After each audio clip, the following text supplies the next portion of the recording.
मैं विष्णु अग्रवाल आप सभी का स्वागत करता हूं। आप देख रहे हैं daily India time digital news channel.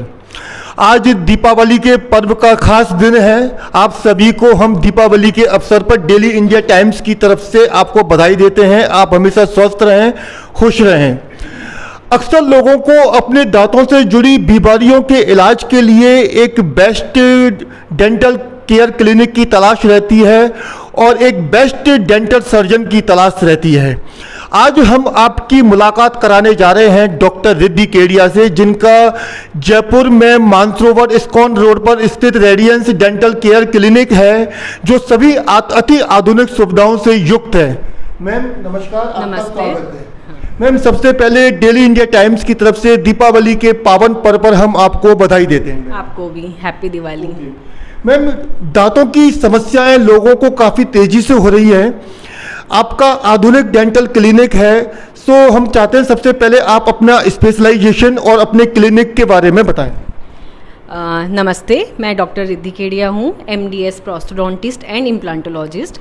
इसका मतलब ये है कि मैं प्रोस्टोडोंटिक्स यानी आर्टिफिशियल टीथ और इम्प्लांट्स यानी कि वो भी आर्टिफिशियल टीथ ही होता है, पर इम्प्लांट्स स्क्रू डाल के करते हैं और बाकी कॉस्मेटिक वाला जो ट्रीटमेंट होता है डेंटल ट्रीटमेंट वो मेरी स्पेशलिटी है। और क्लिनिक है हमारा रेडियंस डेंटिस्ट्री, एक मानसरोवर में है, एक दुर्गापुरा में है इसका ब्रांच। और यहाँ पे सारे तरह के डेंटल ट्रीटमेंट होते हैं। यहाँ पे स्पेशलिस्ट की टीम है, हर स्पेशलाइजेशन के अलग अलग डॉक्टर्स आते हैं according to the treatment required. Ma'am अक्सर लोगों को पायरिया से जुड़े काफ़ी बीमारियां होती हैं। पायरिया के कारण लोगों को काफ़ी पेन रहता है, काफ़ी उनके दांतों को काफ़ी सीवियर पोजीशन उनकी होती है। तो पायरिया होने का जो मेन प्रमुख कारण है वो क्या है और इसको कैसे ट्रीट किया जाता है? सर, पायरिया क्या होता है, मेन कारण उसका बैक्टीरिया ही होती है। अपने मुंह में क्या होता है, गुड बैक्टीरिया बैड बैक्टीरिया दोनों हमेशा रहते हैं, लेकिन जब क्या होता है इसके बीच में बैलेंस होता है तो अपना दांत हेल्दी होते हैं, मसूड़े हेल्दी होते हैं। लेकिन जब बैड बैक्टीरिया का क्वांटिटी बढ़ जाता है अपना और गुड क्वांटिटी कम हो जाता है तो क्या होता है, पायरिया की प्रॉब्लम चालू होती है, या कैविटीज़ वगैरह, या इनफैक्ट सारे डेंटल प्रॉब्लम्स उसी वजह से चालू होती है। तो जो मसूड़ों के बैक्टीरियाज होते हैं, स्पेसिफिकली जो बैड बैक्टीरियाज होते हैं जो मसूड़ों को इफेक्ट करते हैं, वो क्या होता है पायरिया का कारण बनता है। अगर वो बहुत लॉन्ग टाइम के लिए है तो उसका ट्रीटमेंट ये होता है, सबसे पहले तो आप प्रिवेंशन कर सकते हैं। Prevention is always better than cure. तो आप रेगुलर चेकअप, साल में एक बार या 6 महीने में एक बार चेकअप, और साल में एक बार दांतों की जो क्लीनिंग होती है, प्रोफेशनल जो क्लीनिंग करते हैं, उससे मसूड़ों की क्लीनिंग करते हैं, तो उससे क्या होता है पायरिया की प्रॉब्लम प्रिवेंट हो जाती है।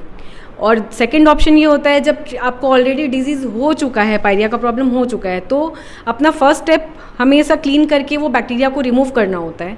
सेकंड स्टेप में क्या होता है, जिसका प्रोग्रेसिव अपने देखते हैं कि कितना प्रोग्रेस हुआ है, किस स्टेज पे है, तो स्टेज के अकॉर्डिंग उसमें अपने क्लीनिंग, कभी डीप क्लीनिंग भी करनी पड़ती है, तो कभी सर्जिकल ट्रीटमेंट भी करना पड़ता है। तो मेरे according prevention is always better than cure. तो आप पहले ट्रीटमेंट करवा लो, पहले क्लीनिंग करवा लो, या रेगुलर डेंटल चेकअप कराते रहो हर 6 मंथ्स या 1 ईयर में, जो कि रिकमेंडेड है ADA के अकॉर्डिंग। तो आपको ये सारे प्रॉब्लम्स आप प्रिवेंट कर सकते हो। मैम क्या इसका एक प्रमुख कारण क्या है? जैसे अक्सर हम सोशल मीडिया पर देखते हैं, न्यूज़ में भी आता है कि क्या टाइम पर नहीं सोना या नींद कम आना या अधिक डिप्रेशन में रहना, क्या ये वजह होती है कि अक्सर हमारे दांत खराब हो सकते हैं? सर, स्ट्रेस जो होता है, स्ट्रेस एक्चुअली सिर्फ दांतों को नहीं पूरे शरीर को ख़राब करता है ना। हम लोग जानते हैं, या इनफैक्ट आयुर्वेदा से या पुराने लोग भी बोलते हैं कि gut health is the most important health, है ना। जब अपने को स्ट्रेस होता है तो क्या होता है, अपने गट में एसिड प्रोड्यूस होता है। डिप्रेशन हो, नींद पूरा नहीं हो, ये सबसे बड़ा प्रॉब्लम क्या होता है, अपने को एसिडिटी की प्रॉब्लम होती है। और जब एसिड बढ़ते जाता है तो वो क्या होता है, मुंह में, आपके सलाइवा में भी आता है। अब जो मुंह में सलाइवा में एसिड है तो वो आपके दांतों को गलाने लगता है धीरे धीरे, तो उसकी वजह से दांतों में सेंसिटिविटी और दांत को घस जाने का प्रॉब्लम होता है। तो स्ट्रेस, डिप्रेशन श्योर कारण है दांतों की प्रॉब्लम का, but not all the problems, but some problems. Ma'am अक्सर हम देखते हैं कि अगर एक पेशेंट किसी डेंटिस्ट के पास आते हैं तो मैक्सिमम जो डेंटिस्ट हैं उनको RCT सजेस्ट करते हैं।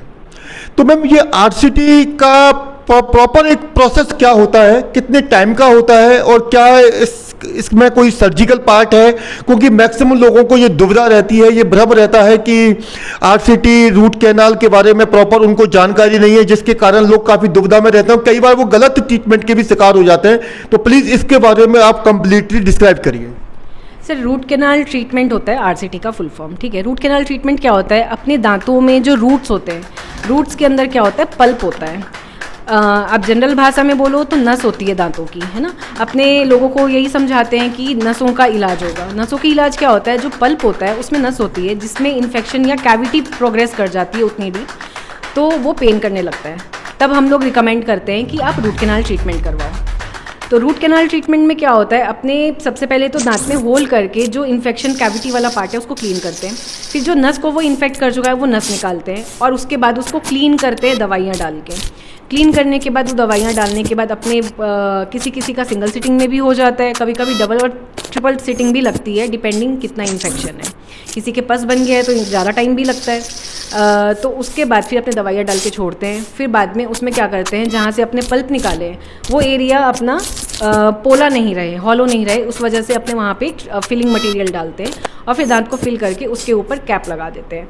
अब रही बात आरसीटी क्या ज़रूरी है या नहीं है, बेसिकली आरसीटी जो होता है सबसे नॉन इन्वेजिव ट्रीटमेंट है। नॉन इन्वेजिव का मतलब क्या होता है? जिसमें कि कोई सर्जिकल प्रोसेस नहीं है, सिर्फ एक इंजेक्शन जो होता है वही लगता है। उसके अलावा अपने ऐसा कोई ट्रीटमेंट नहीं कर रहे हैं जिससे सर्जरी हो रही है या आपके दांतों में आप ब्लड आएगा या कुछ प्रॉब्लम होगा। उसमें क्या होता है, आरसीटी अपने कब रिकमेंड करते हैं? अब जब कैविटी हो गई है डीप, है ना, तो अपने पास एक ऑप्शन होता है कि अपने दांत निकाल सकते हैं। बल्कि दांत जो है वो सर्जिकल प्रोसेस है, इन्वेजिव ट्रीटमेंट है। और रूट कैनाल दांतों को बचाना और रिप्लेसमेंट से बेटर, ऑलवेज बेटर है कि जो नेचुरल है अपने उसको बचा लें। अगर वो निकालना पड़ेगा तब तो निकालना पड़ेगा, बट अगर बचा सकते हैं तो उसको बचाने की कोशिश रहती है हमारी हमेशा। मैम, अभी आपने बात करी कैपिंग के बारे में, तो कैपिंग के बारे में भी सवाल रहता है कि कैपिंग किस टाइप का होता है, जिरकोनिया, मेटल या अदर टाइप का। तो कैपिंग का भी क्या प्रोसेस रहता है और कितने टाइप का कैपिंग रहता है, इसके बारे में बताइए ma'am.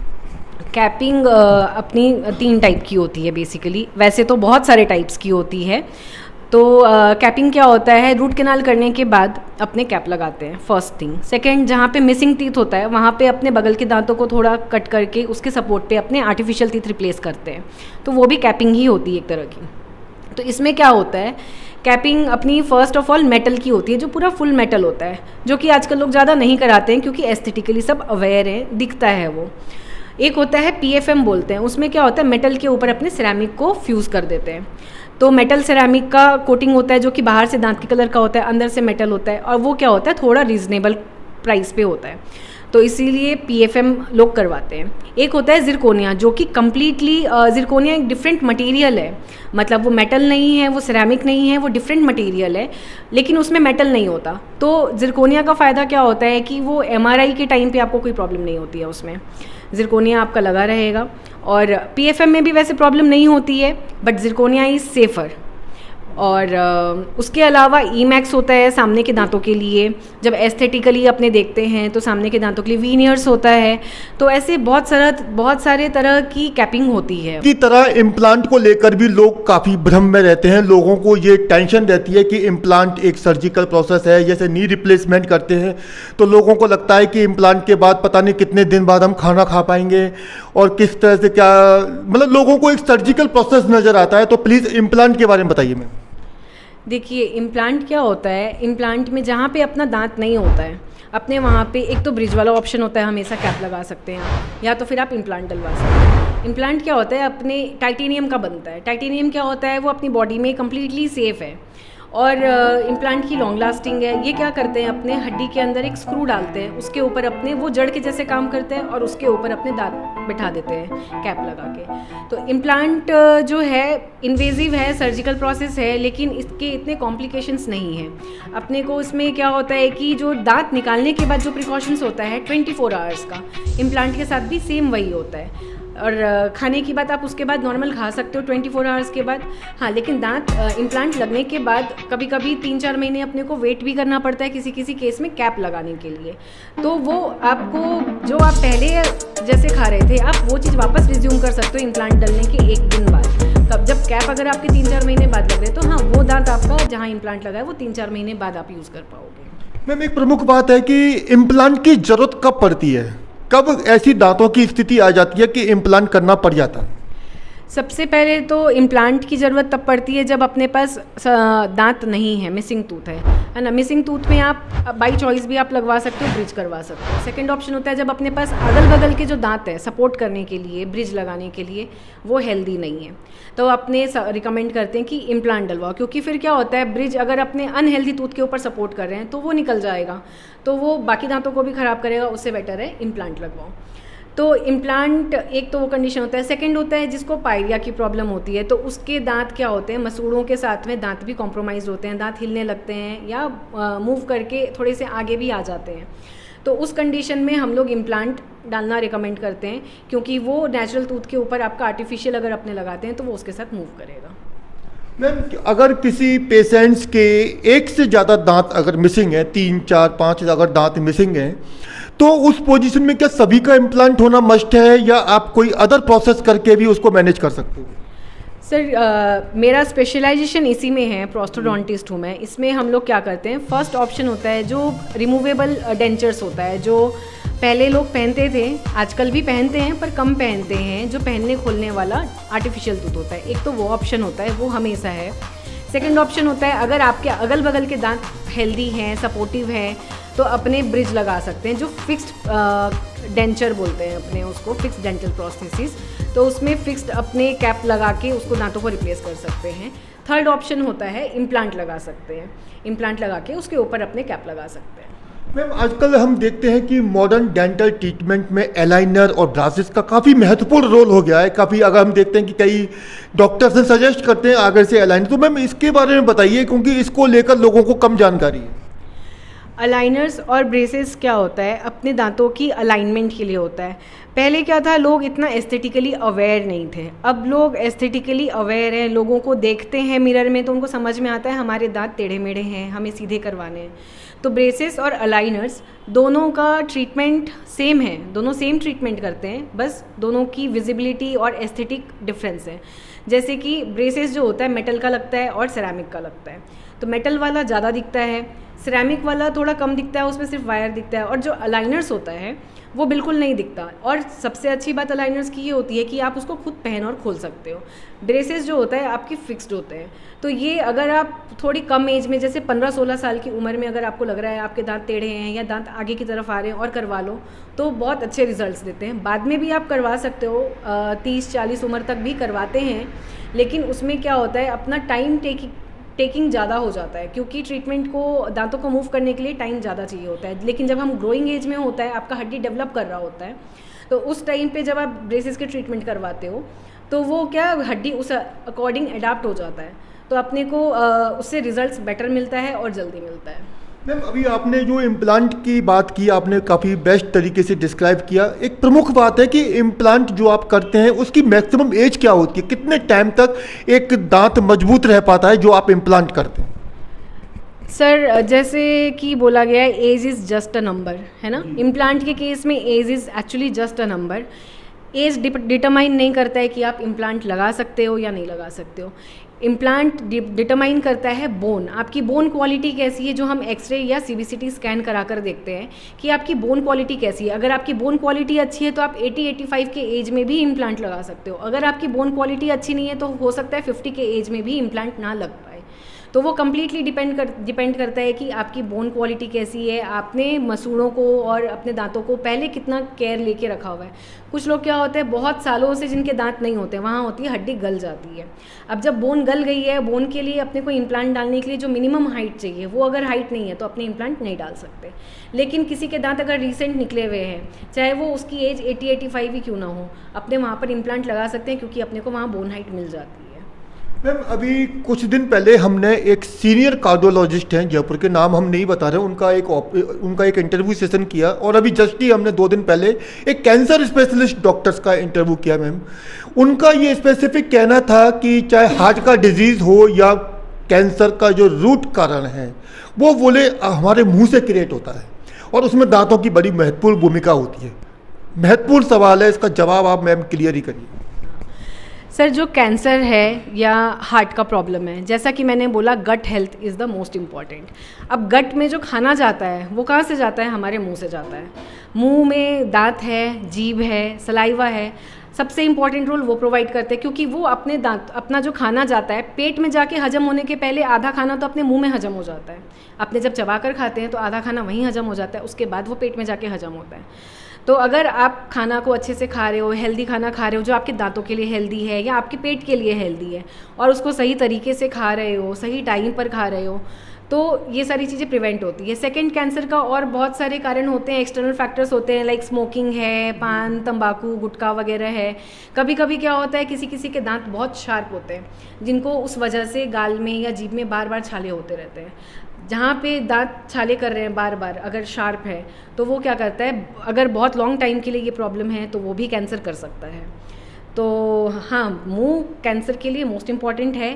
It is like gut health most important है, और अपने मुंह से खाना हजम होना चालू हो जाता है तो वो इम्पॉर्टेंट है। मैम, अभी आपने तंबाकू गुटखा के बारे में बात की कि तंबाकू गुटखा हमारे दांतों को नुकसान पहुंचाते हैं। अभी करीब 1 महीने पहले मुंबई के एक बड़े मेडिकल इंस्टीट्यूट ने एक रिपोर्ट्स जारी की थी, टाइम्स ऑफ इंडिया में पब्लिश हुआ था, डेंटल कैंसर, ओरल कैंसर के बारे में था। काफ़ी सीरियस क्वेश्चन है, इसका जवाब भी मैम आप लोगों को समझाइए कि किस तरह अपने आप को ओरल कैंसर से, डेंटल कैंसर से बचा सकते हैं। सर जो ओरल कैंसर है 80 to 85% उसका कॉज होता है टोबैको अपने किसी भी फॉर्म में लो, चाहे आप स्मोकिंग के फॉर्म में लो, चाहे आप खाने गुटखा, पान, तंबाकू, जर्दा, खैनी और ये सब के फॉर्म में लो। इनफैक्ट कुछ टूथपेस्ट थे जो पहले टोबैको मिक्स कर रहे थे, जो कि अब बैन हो गए हैं। निराला, डाबर लाल, इस टाइप के कुछ जो कि बैन हो चुके हैं इसी वजह से, क्योंकि उसमें टोबैको मिक्स होता था। तो वो क्या होता है, फर्स्ट ऑफ ऑल आपके लिए एडिक्टिव होता है, तो आप जल्दी छोड़ नहीं पाते हो। दूसरी बात, वो क्या करता है, आपके मुंह में कैंसर करता है। मैम, अभी आपने टूथपेस्ट के बारे में कहा, जो मार्केट में जो टूथपेस्ट हैं वो दावा करते हैं दांतों की मजबूती का, दांतों की सफ़ेदी का या दूसरे प्रकार के सेंसिटिविटी दूर करने का। कई लोगों की ठंडा गरम तेज़ी से लगने की बीमारी रहती है, उन लोगों को काफ़ी पेनफुल रहता है। तो जो मार्केट में जो टूथपेस्ट हैं उनका दावा किस हद तक सही होता है, या वो भी कहीं ना कहीं हमारे दांतों को नुकसान पहुंचाता है? सर टूथपेस्ट सारे नुकसान नहीं पहुंचाते हैं। हम लोग रिकमेंड करते हैं जिसमें फ्लोराइड है आप वो वाला टूथपेस्ट यूज़ करिए, क्योंकि जो फ्लोरिडेटेड पेस्ट होता है वो अपनी कैविटीज़ को प्रिवेंट करता है, इसीलिए फ्लोराइड। और जो सेंसिटिविटी वाले पेस्ट होते हैं उसमें एक पोटेशियम नाइट्रेट होता है जो कि आपकी सेंसिटिविटी को प्रिवेंट करता है। तो सेंसिटिविटी के लिए वो पेस्ट कुछ हद तक सही है, जो मार्केट में दावा करते हैं गलत नहीं है। और उसमें कुछ अच्छे brands Colgate, Pepsodent, Oral B वगैरह है। ये मेनली सबका फ्लोराइड कंटेंट सही होना चाहिए, जो कि FDA अप्रूव करता है, तो वो फ्लोराइड कंटेंट देख के ही अप्रूव करता है। मैम, अभी एक न्यू जो डेंटल ट्रीटमेंट है काफ़ी चलन में है, तेज़ी से बढ़ रहा है, मेट्रो सिटीज़ में काफ़ी हाईलाइट हो रहा है, गर्ल्स में और वुमेंस में काफ़ी हाईलाइट है डेंटल कॉस्मेटिक। इसके बारे में बताइए मैम। डेंटल कॉस्मेटिक्स अभी क्या है, लोग अपने लुक्स को लेके अवेयर हैं, है ना। पहले इतना लोग अवेयर नहीं थे, पहले लोगों को इतना फ़र्क नहीं पड़ता था। अब सोशल मीडिया है, लोगों का अवेयरनेस है, लोगों का एक्सपोजर ज़्यादा है, तो लोग चाहते हैं कि हमारे लुक्स अच्छे रहें, और वो अवेयर हैं इसलिए। तो कॉस्मेटिक ट्रीटमेंट अगर आप अवेयर हो, आपको लगता है कि कुछ लोगों को कॉन्फिडेंस का प्रॉब्लम भी होता है, लाइक वो लोग को लगता है कि हम हंसेंगे हमारे दांत अच्छे नहीं लगते, तो उनके केस में तो बहुत ज़्यादा रिकमेंडेड होता है, क्योंकि वो बाद में साइकोलॉजिकल स्ट्रेस और डिप्रेशन का कारण बन सकता है, जो कि हमारे हेल्थ के लिए अच्छा नहीं है।